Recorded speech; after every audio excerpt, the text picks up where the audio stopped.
Hey guys, welcome to another property showcase by propertycozy.com.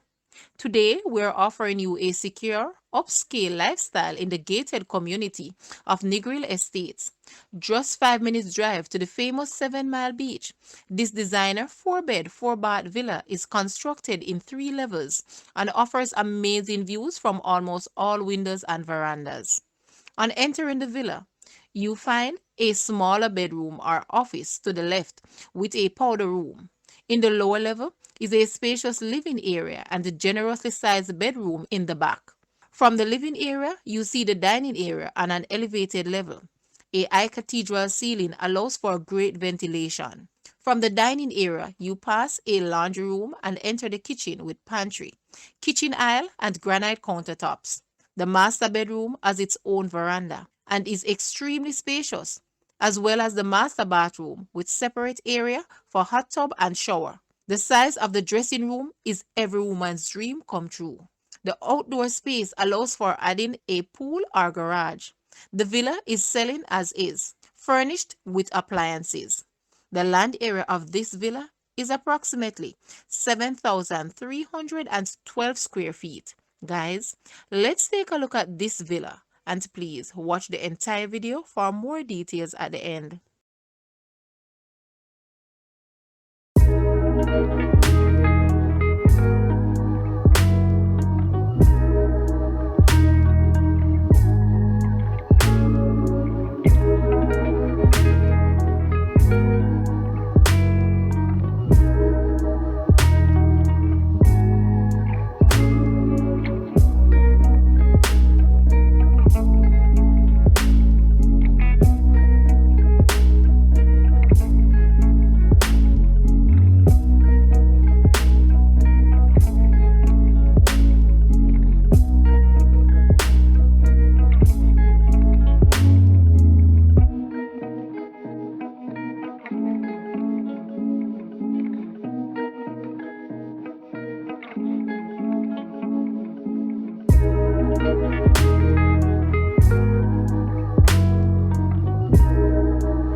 asking price for this villa is US 590,000 or Jamaican $90.8 million. To purchase or make an offer, please take a look at your screen, or you may visit the description area below for full details. If you like this video, please hit the like button and also share with a friend. Thanks for watching, guys.